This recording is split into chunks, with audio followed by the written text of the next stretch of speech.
أعوذ بالله من الشيطان الرجيم بسم الله الرحمن الرحيم الحمد لله رب العالمين ما شاء الله لا حول ولا قوة إلا بالله العلي العظيم والصلاة والسلام على أشرف الأنبياء والمرسلين وخاتم النبيين سيدنا ومولانا أبي القاسم محمد اللهم صل على محمد وعلى محمد وعلى أهل بيته الطيبين الطاهرين المعصومين المذنومين الذين أذهب الله عنهم الرجس وطهرهم تطهيرا اللهم صل على محمد وعلى محمد ولعنة الله على أعدائهم أجمعين أما بعد فقد قال الله تبارك وتعالى في محكم كتابه المجيد وفرقانه الحميد وقوله الحق بسم الله الرحمن الرحيم ما جعل الله لرجل من قلبين في جوفه صدق الله العلي العظيم. Allah subhanahu wa ta'ala says in Surah Ahzab verse 6 that Allah subhanahu wa ta'ala has not created a man that has two hearts within him. Assalamu alaikum wa rahmatullahi wa barakatuh. I begin in the name of Allah subhanahu wa ta'ala, the most beneficent and the most merciful. Praise be to that Allah subhanahu wa ta'ala who is known as Al-Rashid, the one who shows goodness to his servants. Praise be to that Allah subhanahu wa ta'ala, whom he wills, he will show hidayah, he will show guidance to that person. Whom he does not will and he wishes to make that person miserable, he will take that hidayah away. Praise be to Allah subhanahu wa ta'ala, who is known as Al-Rashid. The word rushd in Arabic means righteousness, uprightness, and the path that is correct. When we say that Allah subhanahu wa ta'ala is Al-Rashid, we are saying that Allah subhanahu wa ta'ala always shows the right path to his servants. He has shown every single creature or creation on this earth what it means to be successful. He has shown them how to attain the peak of potential, the peak of perfection, both in this dunya as well as the akhirah. Praise be to Allah subhanahu wa ta'ala, who is known as Al-Hadi, the guide. Allah subhanahu wa ta'ala guides us in many ways. Allah subhanahu wa ta'ala, it has been said that he guides us with the Quran and the Ahlulbait, as we know in Hadith al-Thaqalayn. Praise be to Allah subhanahu wa ta'ala, who is Al-Malik, the king, who is the owner of this entire universe. It is because of his mercy and benevolence that we gather and we have the opportunity to mourn and commemorate over the martyrdom of Abu Abdullah al-Hussein, and also mourn and commemorate the tragedies that befell upon Abu Abdullah and his family. In my last session, I talked about the importance of hijab, and I mentioned that in order for us to prepare an army for Imam al-Mahdi ajallahu ta'ala farj al-sharif, we must have a community that empowers women through hijab. Inshallah, as promised, today I want to discuss a very important obligation of a Muslim. And like Amr bil Ma'ruf and Nahi anil Munkar, this is one of the principles of the Furu' ad-Din, the branches of religion. And this obligation is none other than Tawalli and Tabarri. From a very, very young age, we have been taught the meaning of Tawalli and Tabarri. We have practically memorized what it means to do Tawalli and Tabarri. Tawalli is loosely translated as love for the sake of Allah subhanahu wa ta'ala. When we love God, we are doing tawalla. When we love the friends of Allah subhanahu wa ta'ala, the ones who are righteous, the ones who want to establish haqq, who want to establish justice, the ones who go against oppressors, when we love those types of servants of Allah, we are doing tawalla. And those servants of Allah, those friends of Allah subhanahu wa ta'ala, are none other than the Ahlulbait AS. So whenever we love the Ahlulbait AS, we are doing tawalla. The same way tabarra is loosely translated as hatred for the sake of Allah. And this hatred is geared towards the oppressors, the ones who want to wreak havoc in this world, the ones who want to not be on the path of haqq. They want to be unjust towards people. They want to be oppressive towards people. They are the enemies of Allah subhanahu wa ta'ala as well as the Ahlul Bayt. Such individuals want to tarnish the image of Islam. And when we show hatred towards those individuals, it is called tabarra. Now Allah subhanahu wa ta'ala holds so much importance for tawalla and tabarra that when we recite the kalima, the shahada, the confession of faith, what is the first thing that we say? The first thing is we show tabarra. We say, La ilaha, there is no God.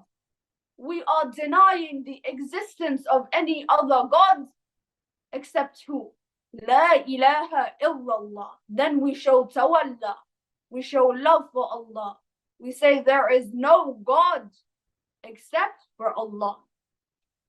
We are showing this association and hatred towards those who believe in the Taghut, believe in idols and deities other than Allah. And then when we say illallah, except Allah, we are showing love for the sake of Allah. We are accepting that Allah subhanahu wa ta'ala is the only Lord. Nowadays in our community, I believe that we have taken tawalla and tabarra a little lightly. And we have taken the importance and value of tawalla and tabarra for granted.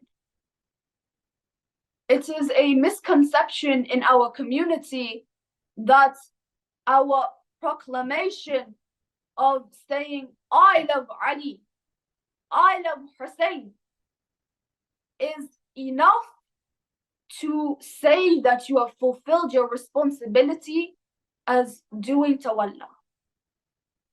Many of us, we think that if we say labbaika ya Hussein, if we show our love through Hussein by saying I love you Hussein, we recite his ziyarah, we mourn for him in Muharram and Safar, that is enough to show tawalla for the sake of Allah subhanahu wa ta'ala. And the same way we think that when we say I hate Yazid, I hate Muawiyah, I hate those who oppress the oppressed, that is enough for tabarra. Allah subhanahu wa ta'ala wants more than that. He does not only want a self-proclamation of love. He does not just want a statement for us. He does not want just us being called Shi'as in name. What he wants is more than that. Even if we cry for Imam Hussein alayhi salam, we attend his majalis, we say labbaika ya Hussein, we say that we love him, we recite his ziyarat. If all of those actions do not have some sort of deed that comes with it, and we are only verbally saying that we love Ali and we love Hussein and we love the rest of the Ahlul Bayt, then Allah subhanahu wa ta'ala will not accept our Tawalla and Tabarra. We need to have some sort of action. We need to have some sort of support and proof that we are doing Tawalla and Tabarra. We need to be people of principle. Our fifth Imam, Imam Muhammad al-Baqir alayhi salatu wassalam, Allahumma salli ala Muhammad wa ali Muhammad. On one occasion, he was speaking to a man named Fudayl. And our fifth Imam says that, "Oh Fudayl, send my salam, send my greetings on the believers, on the Shi'as, and let them know that we will not be of any help on the day of judgment unless they have taqwa. Until they have piety, we will not be able to help them on the day of judgment." And then he continues, "So tell them to have sabr, tell them to pray their salah, tell them to go against the oppressed." The Imam tells us clearly, he does not beat around the bush. He clearly outlines that the shafa'ah, that the intercession will not reach those individuals who love and proclaim that they are the follower of the Ahlulbait without having taqwa, without loving Allah, without being obedient to Allah, without praying their salah, without having any action behind them that proves that they love the Ahlulbait. The Imam clearly outlines that all the deeds that you do, all the verbal statements that you claim, they are all useless and they will be in vain on the day of judgment if you do not show some action. You do not promote the love of the Ahlulbait alayhi salam. And we can see that the division between haqq and batil was very clear. In the plains of Karbala, Imam Hussein alayhi salam clearly drew the line between who would receive the intercession and who wouldn't. He clearly divided those who would be on haqq and those who would be on batil. In a statement when he was leaving for Medina and the people asked why he did not give allegiance to Yazid, when Walid ibn Utbah asks for the bay'ah and he rejects giving allegiance to Yazid, what does he say? I have mentioned this in my lecture about Amr bil Ma'ruf and Nahi anil Munkar, and I will mention it again. Imam Hussein alayhi salam says, "Mithli la ya bay'a mithlah." That people like me, people like Hussein, would not give allegiance to people like Yazid. Why does he not say Hussein ibn Ali la Hussein ibn Ali la yubay'a Yazid ibn Muawiyah? Why does he not say that Hussein ibn Ali, Hussein the son of Ali, does not want to give allegiance to Yazid ibn Muawiyah? Because he wants to universally divide haqq and batil. The people that we are supposed to do tawalla of are still the same people of 1400 years ago. The people that we are supposed to be doing tabarra from are still the same people from 1400 years ago. The sides have not changed. The only difference is that they have advanced. So the way to truly do tawalla is to not only proclaim your love for the Ahlul Bayt and for Allah subhanahu wa ta'ala, but actively show that love. Actively show that you are a person of principle. What does it mean to have principles? What does it mean to have morals? It means that no matter what situation you are in, you will do what pleases Allah. Let me give you an example. If you are to, let's say, be invited to a party and you know that that party is having genders that will be mixed, and there will be music playing and there will be indecency in that party, you choose not to attend. But let's say that party is a party of your relative. It's of your cousin, your sister, or your very close friend, a family friend. And because of your relationship with that person, you choose to attend the party because you don't want them to be upset. And you think that, oh, how harmful could one party be? If you are a person of principle, regardless of a stranger inviting you to a party or a relative inviting you to a party or wedding or occasion, you would still say no to both of them. But some people in our community, they will pick and choose what they like about Islam. They want the shafa'ah, the intercession of the Ahlulbait, but they do not pray salah on time. They want the shade and the relief of the Ahlulbait alayhi salam, but their hijab is worn loosely. They want the support of the Ahlulbait alayhi salam on Yawm al-Qiyamah, but they do not do Amr bil Ma'ruf and Nahi anil Munkar. They do not abide by the commands of Allah subhanahu wa ta'ala. They do not do the obligations that Allah subhanahu wa ta'ala wants. Such people are hypocritical. Such people are like the people of Kufa who wrote 18,000 to 20,000 letters to Imam saying, "We love you, Ya Imam, come to us, we will help you." But when Muslim ibn Aqil came, they turned their backs on the messenger of the Imam. The Kufans, they were bribed, or they feared their lives. They only loved the Imam up until the Imam had support. As soon as the Imam lost support, or as soon as the Imam was being overpowered by the army of Yazid, the Kufans, they did not support the Imam. The Kufans were nitpicky. They picked certain parts. They like to have the support of the Imam, but they also like to have the money, and they also like to keep their lives safe.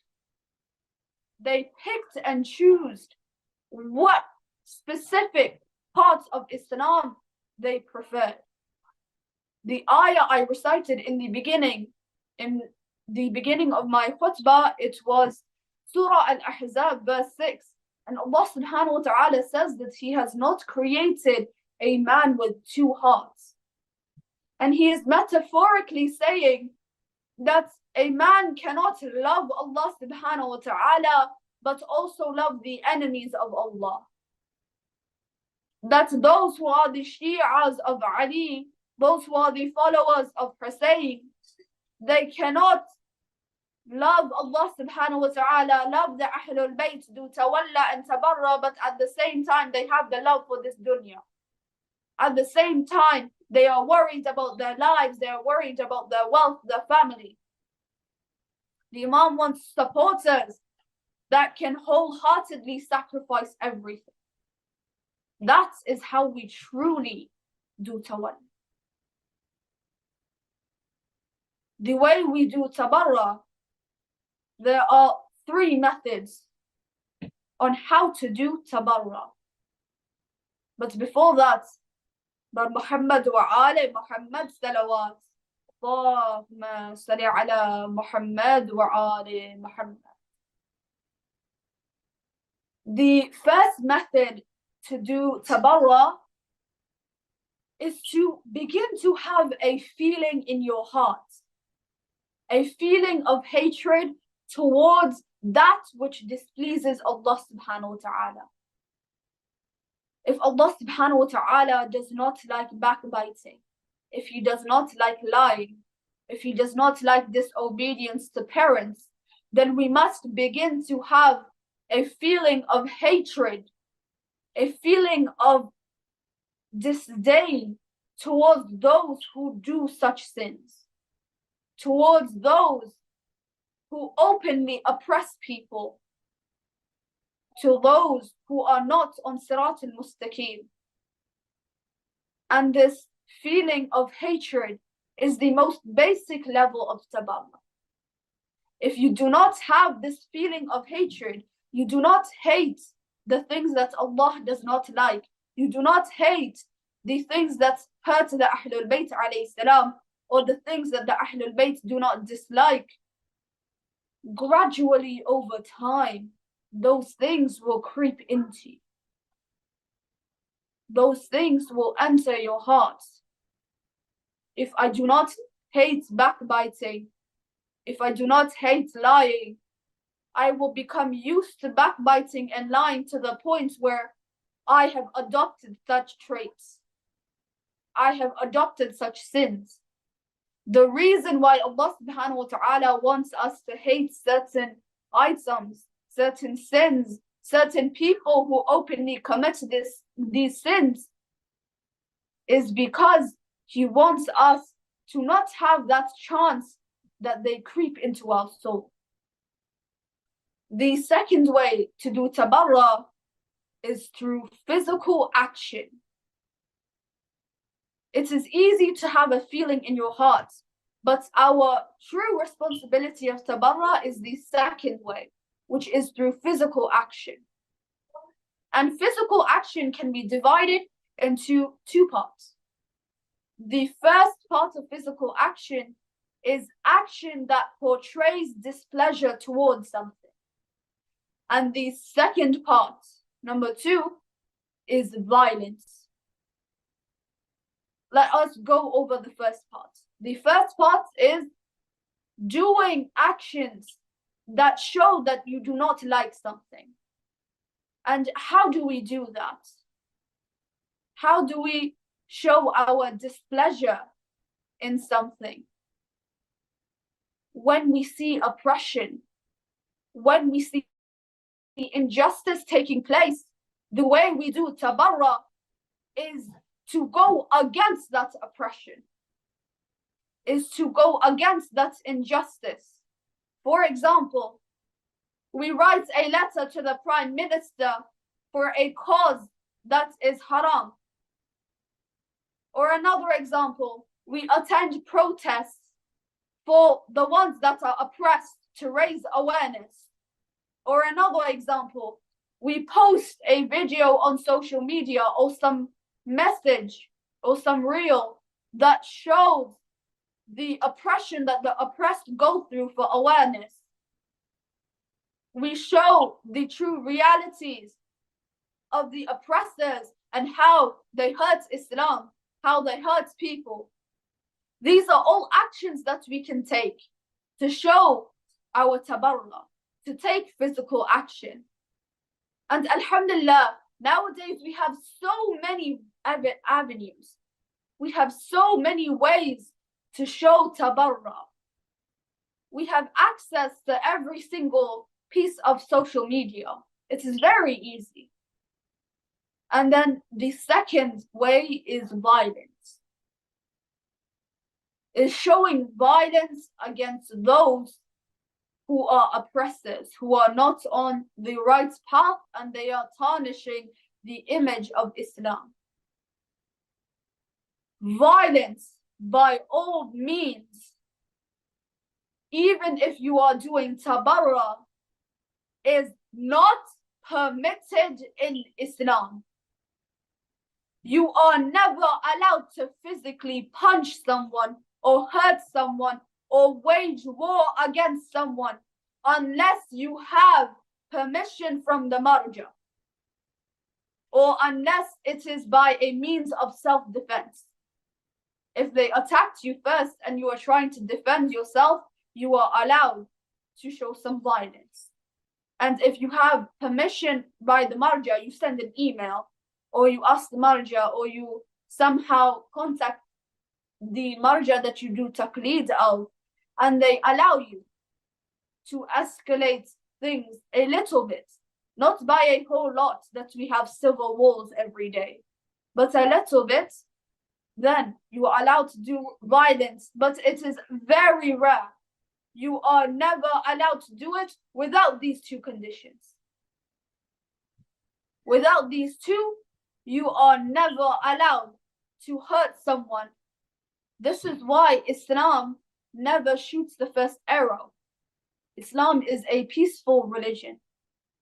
Its foundation, its focus is on social justice. It wants to ensure that the Muslims live peacefully amongst other people who are not in the same religion.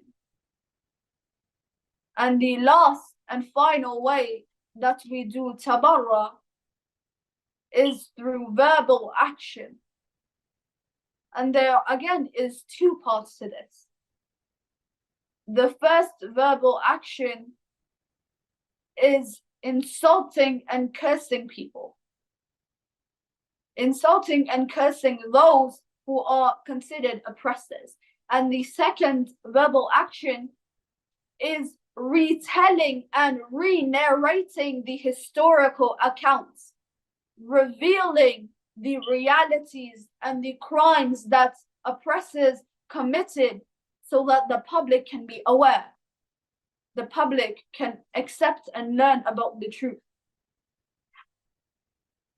The first type is insulting and cursing the oppressors and the enemies of Allah subhanahu wa ta'ala. Allah subhanahu wa ta'ala despises those who insult and oppress, even if they are the oppressors. Allah subhanahu wa ta'ala does not allow to curse any individual. It has become normalized in our communities that we curse someone, we call them a certain animal, or we insult them, and we have normalized it. That no, I'm saying it in my mother tongue, so it is okay. Allah subhanahu wa ta'ala will not consider this a curse. Regardless of if you say it in English or if you say it in any other language, whether it be Arabic or Hindi or Urdu or Gujarati or in French or in German, regardless of any other language, a curse is a curse.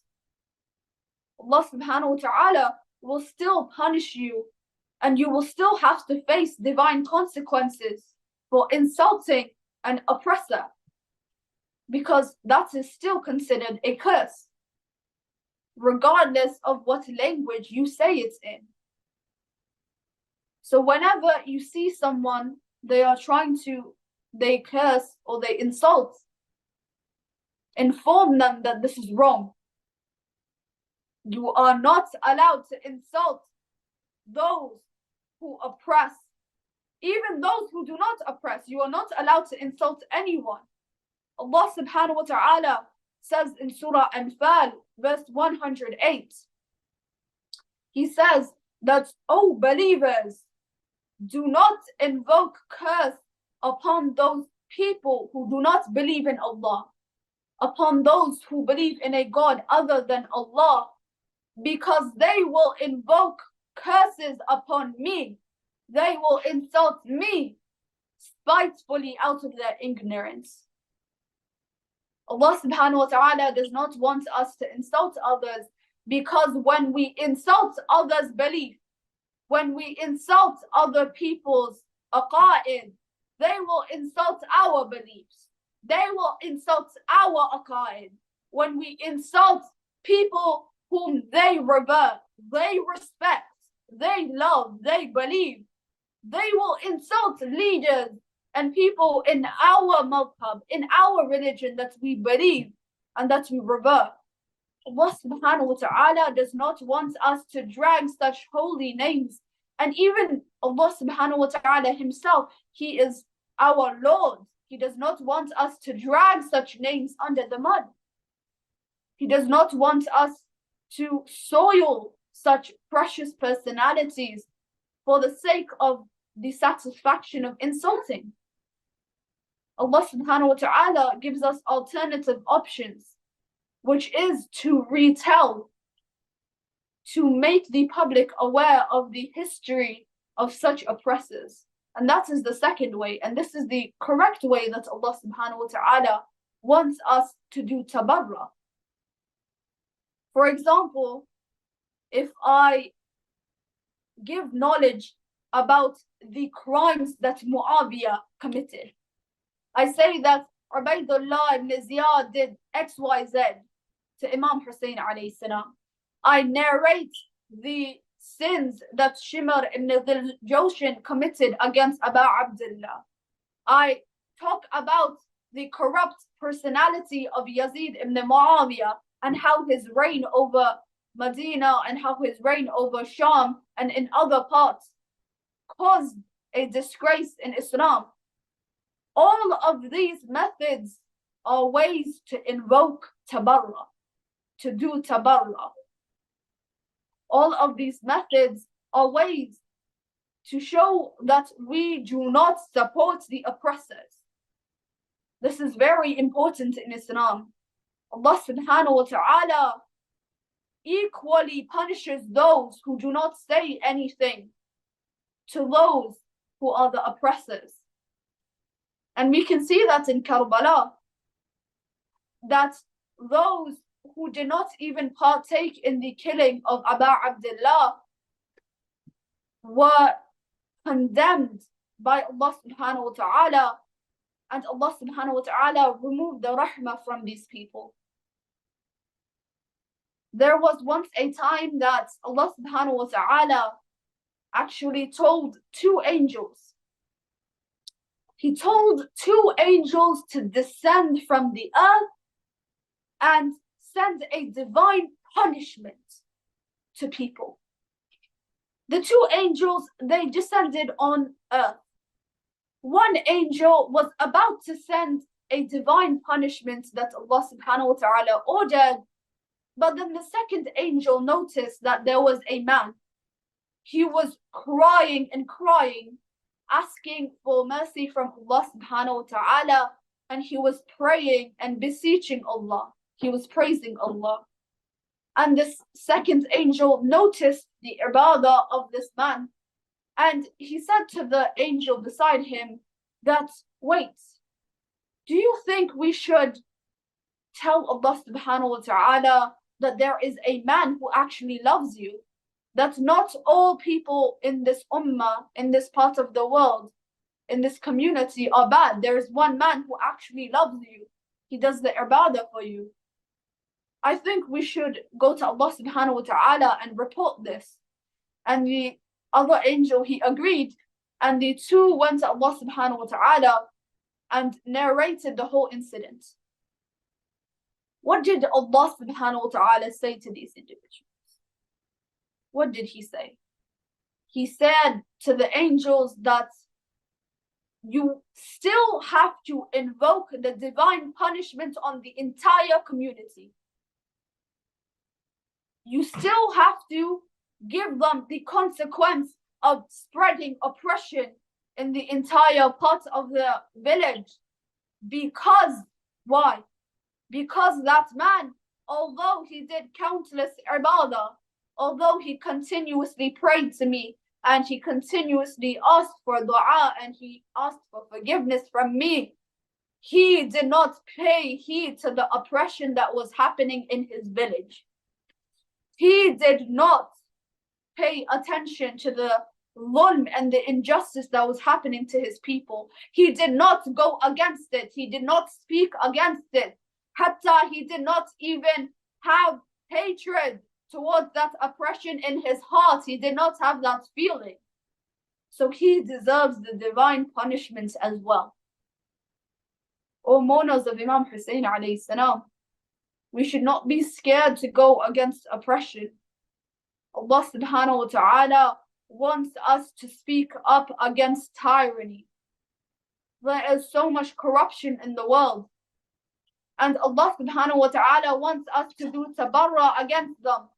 He wants us to show hatred for the sake of Allah subhanahu wa ta'ala. And the way to do that, the best way, that does not harm the reputation of anyone, neither does it insult an oppressor and his dignity, is to narrate what happened. That is the purpose of Majlis. That is the purpose of the Arba'een walk. We are raising awareness of the dhulm that occurred on Aba Abdullah and his family.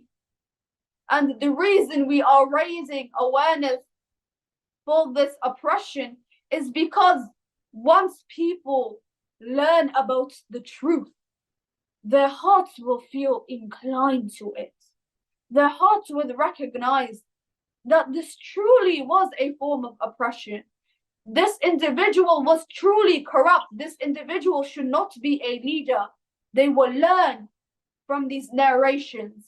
And if we pair this method of tabarra with documented proof, we reveal what the Quran has said and we support it with hadith and the books that have been written about this history and this oppression, then the people will believe it even more. They will have yaqeen and certainty even more. And tabarra will truly be established. Those are the three ways that Allah subhanahu wa ta'ala wants us to show hatred for the sake of Allah. First is to have a feeling in your heart. The second is to show some physical action. And the third is to show some verbal action. Speak up against the tyrants and the Yazids of your time. Be the Hussein of your time. The same way when the Imam Ajallahu Ta'ala Faraj al-Sharif, Allahumma salli ala Muhammad wa ali Muhammad, when he reappears, he will need followers that have a solidified base, a solid Tawalli and Tabarri in their hearts as well as in their actions. He needs those types of companions like the companions of Hussein, who still did Tawalli and Tabarri even in the battlefield.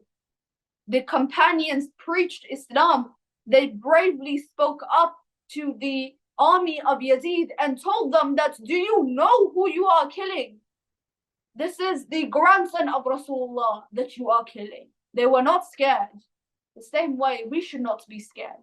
We should not only be Shi'as in name, just Shi'as that say, Labbaik ya Hussein, and I support Ali, I support Imam Hussein, I accept the wilayah and the successor of Nabi Muhammad sallallahu alayhi wa sallam.